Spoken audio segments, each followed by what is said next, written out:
Aditya Digital Network presents the longest running episodic talk show in India in association with the Dusra.net, India's number one and only sports, education, and entertainment.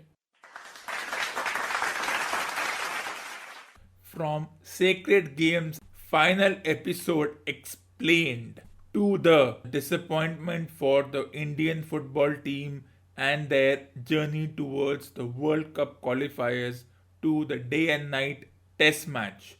Episode number 132 brings you this and a lot more. Stay tuned. If there was any Indian TV show that could match Breaking Bad in a lot of parameters, it would be The Sacred Games. In fact, The Sacred Games is one such Indian TV show that has given some kind of a lifeline to the dying art of creativity in the Indian TV shows over the past 3 or 4 decades. From the viewpoint of cinematography, the character development, visual effects, special effects, the cliffhanger moments, sacred games, parallels, Breaking Bad in all these, one can claim that this TV show is unlike anything that has come out of India in a long time.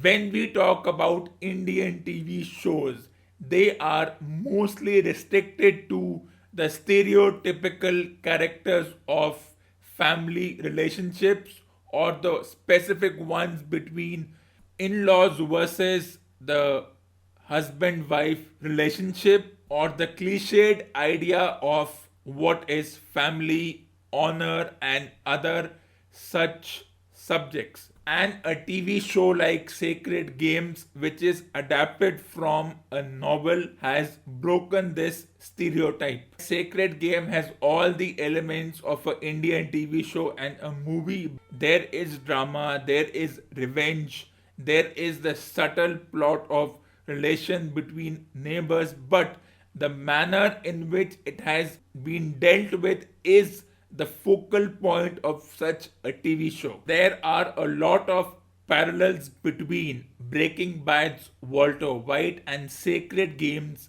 Ganesh Gaitonde. Two individuals whose method of earning money through the banal and the conventional methods which didn't work out. They had to reinvent themselves to earn money for themselves and their families. We are all familiar with the plots of movies like Avengers, Endgame, and Inferno, in which the basic theme is centered around overpopulation, the greed of the human race. Here too, such a topic is dealt, and the idea of Judgment Day, which is borrowed from Terminator 2, but here it is dealt through the eyes of an Indian, using the familiar concepts of Satyog, Kalyog, and the familiar tropes of Tamsik and Satvik. We come to know through this TV show that how a few individuals and a few organizations try to control the destiny and fate of the entire world, and here Ganesh Gaitonde gets caught in all this. The final episode, which is the focus of this particular discussion, talks about all the elements coming together.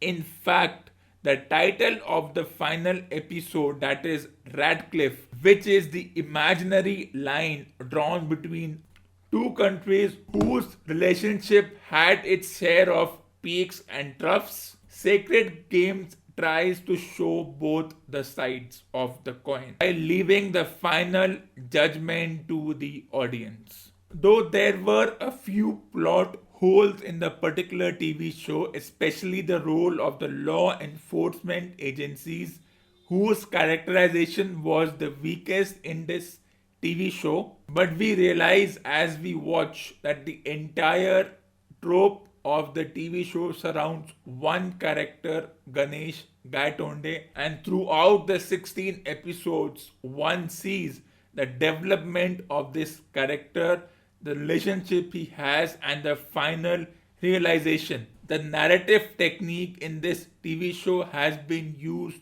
efficiently and beautifully. This TV show talks about the fact that how incidents which seem to happen in silos, in fact, are all part of the final conclusion. One of the aspects of the movie is the relationship between Gaitonde and Sartaj Singh, who have never met before in their life, but Gaitonde has often affected Sartaj's life indirectly because of Gaitonde's proximity to Sartaj's father Dilbag Singh. Since this particular TV shows takes references from history and the conflicts that have plagued the country, a few elements were wary of this, and a few lawless groups who just want to gain publicity wanted to have a control over how TV shows should be regulated. Though this is not technically a TV show since it comes on Netflix, but in the aspects of what an Indian TV show is, Sacred Games fulfills all those parameters. How has this TV show borrowed from Terminator Judgment Day? If you have seen this movie Terminator Judgment Day, and we all know about the mushroom cloud scene which is seen by Linda Hamilton in her dreams, there is a similar scene here, and the apocalypse, which is a term used in the Western philosophies, matches with the Kali-Yug, Satyug elements of the Indian philosophy. Juxtaposing these two ideas, the creator take this show to another level. And the way the final episode ended in a cliffhanger, it shows that season 3 is around the corner.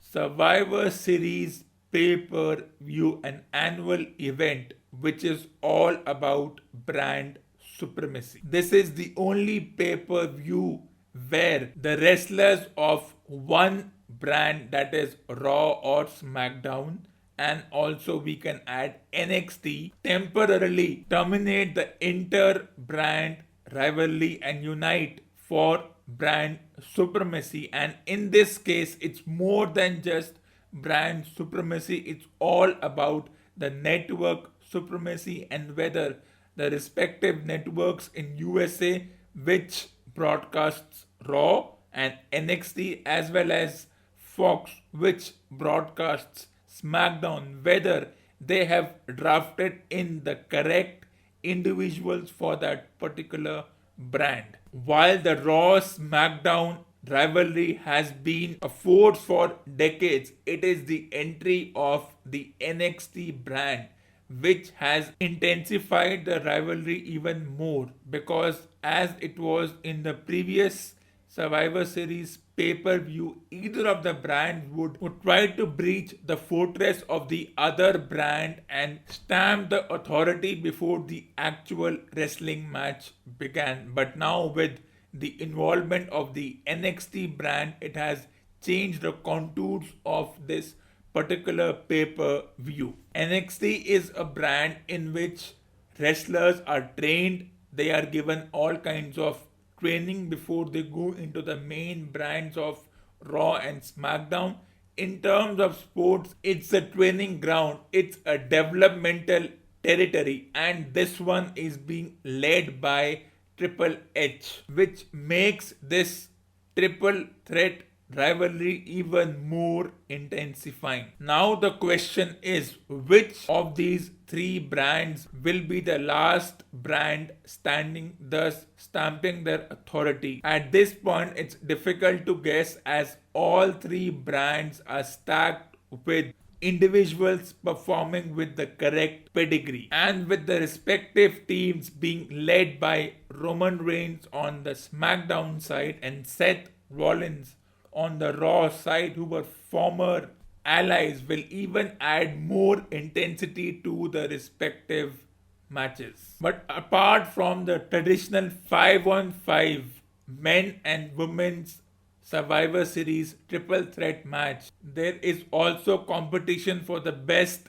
tag team. From Raw, it is the Raw Tag Team Champions, the Viking Raiders. From SmackDown, it is New Day, and from NXT, it's the Undisputed Era. But two championship matches which make it even more interesting are for the WWE Championship and the Universal Championship. Rey Mysterio will challenge Brock Lesnar for the WWE Championship, while Daniel Bryan will come face to face with Bray Wyatt for the Universal Champion. And looking at the two challengers in these matches, it is likely that the two champions might retain their championship, but with WWE you may never know. The likely scenario of both the matches being a no holds barred, no disqualification match. It may not be easy for Bray Wyatt and Brock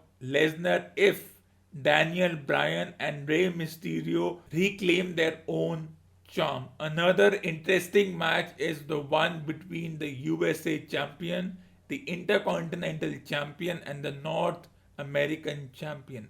What is interesting is the Intercontinental champion Shinsuke Nakamura facing AJ Styles, the US champion, for the first time in over a year after these two fought for the WWE Championship, in which AJ Styles got the better of Nakamura, but only just. With Sami Zayn on Nakamura's side and Gallows and Anderson, the OCs, on the side of AJ Styles, it will be interesting as to how these outside interference make a difference in the match, or will it benefit the third wheel, the North American champion, who, like any other NXT wrestler, is looking to impress the bosses so that he can be drafted into Raw or SmackDown as soon as they get a chance.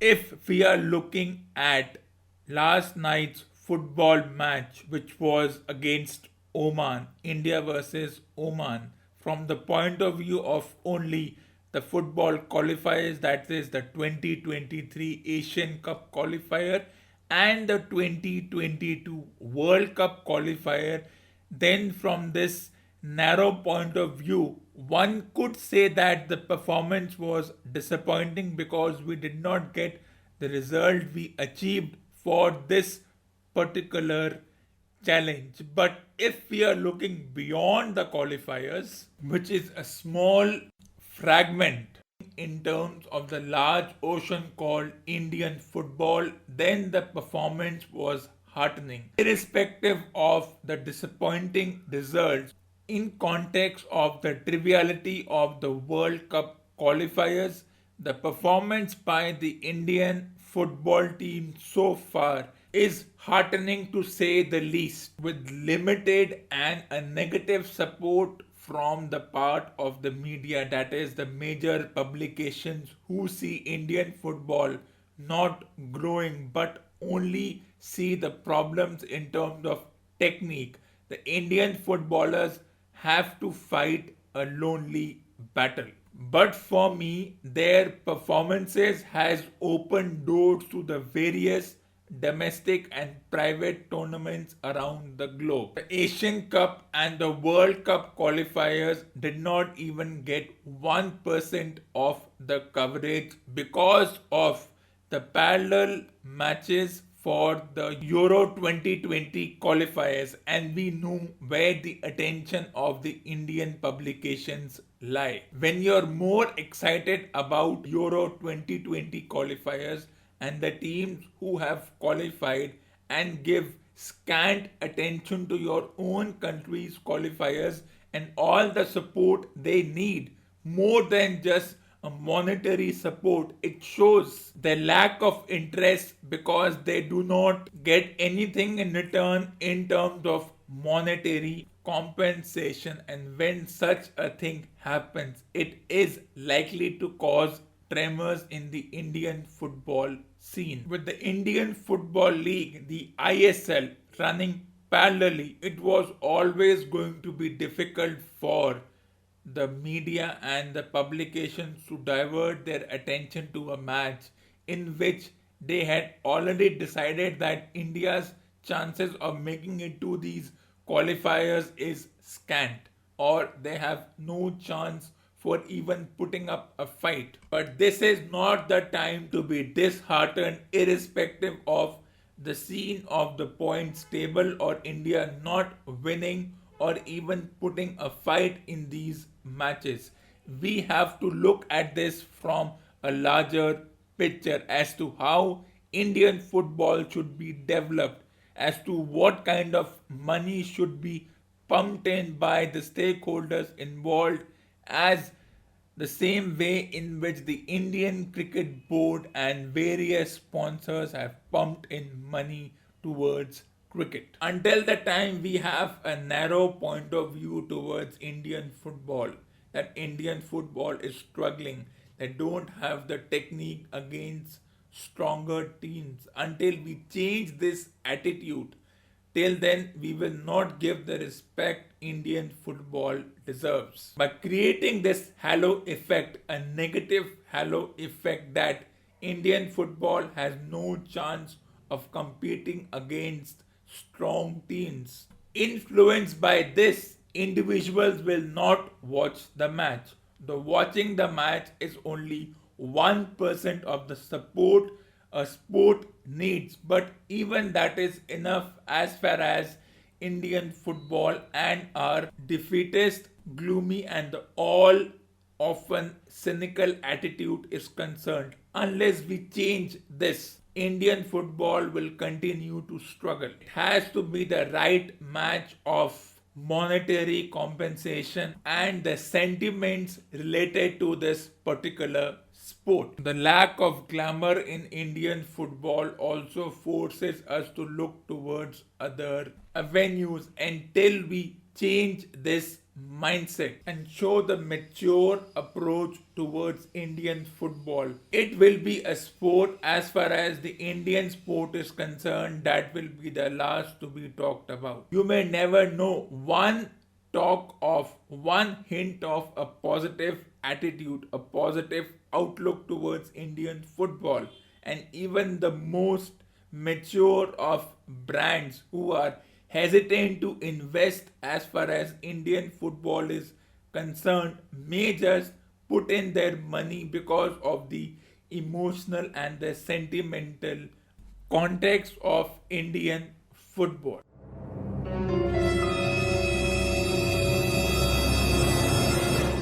The day and night test match. Yes, a day and night test match between India and Bangladesh, which will begin on this Friday, has everybody excited and anxious at the same time, because this is the first ever day and night test match in the subcontinent, and India, after 4 years of its inception, has decided to take the leap. So now the question is, how did this day and night test match come to be conceived? It was because of a very vague reason: the dwindling audience towards the test match, the mushrooming of the various 20 over tournaments, the impact of the quick and the fast food effect of the 20 over matches had affected the audience retention towards watching a 7.5 hour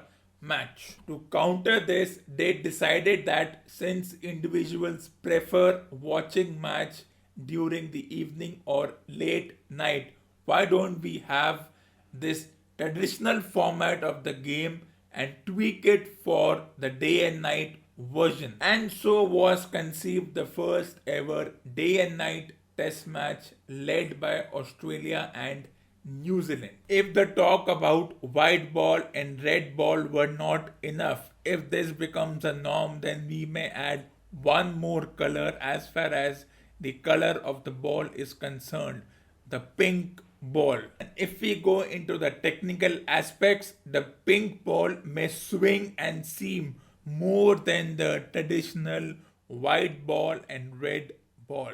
While the day and night test match, which has been in vogue for the last 4 years, is a good addition to cricket. The reason behind lacks conviction. To come up with the preposterous reasoning that people are not interested in watching matches for more than 7 hours and want a fast food version of it, that is the 20 overs as well as the 10 overs, is preposterous. It's as if we are blaming or putting the onus on a certain generation that they are no longer interested in longer duration matches or anything that is for a longer duration, but the more mature and the earlier generations of the 70s, 80s, 90s enjoyed this.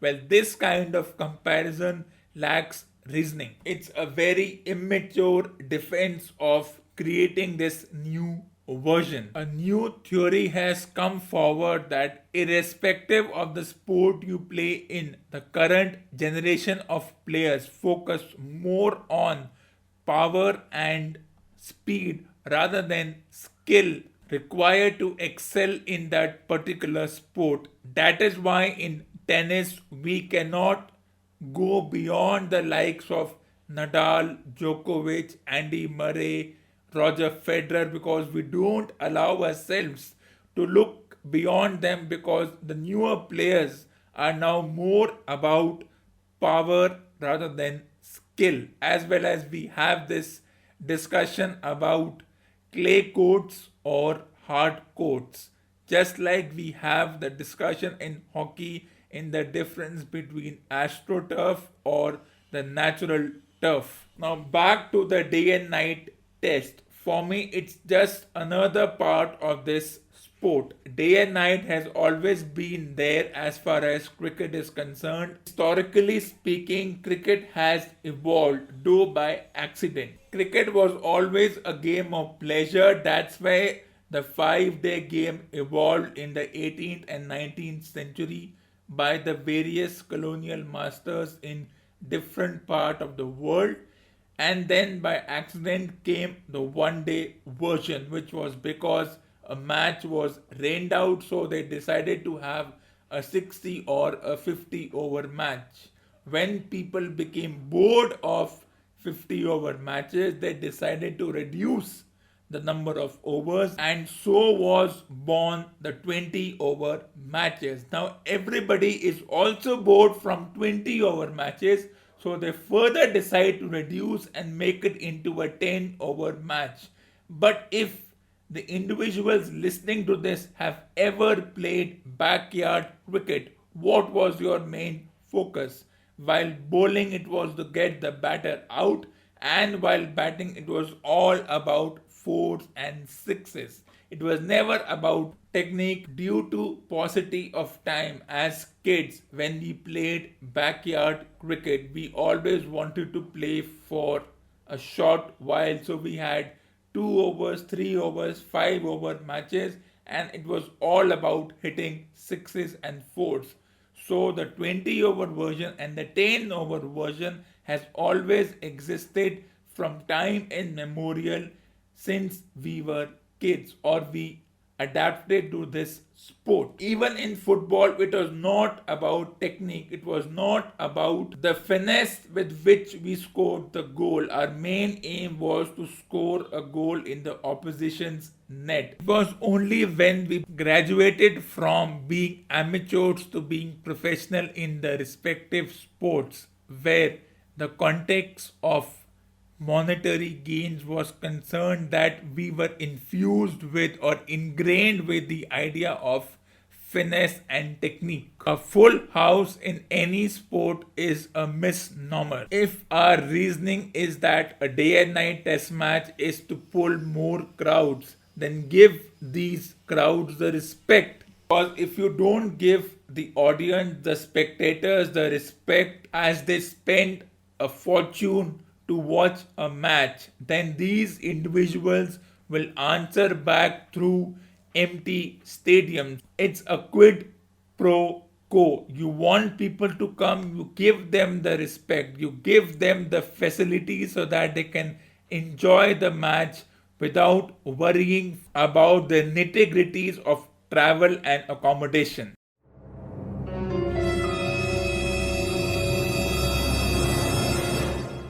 Thank you for listening to episode number 132 on the 20th of November 2019.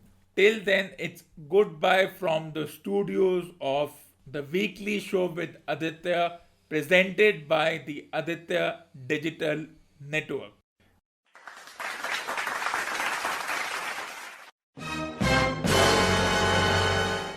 Please send your valuable suggestions through your comments and audio recording to the email ID adityatherewriter@gmail.com. You can also like and subscribe to my YouTube channel and Facebook page, and stay tuned for the next episode.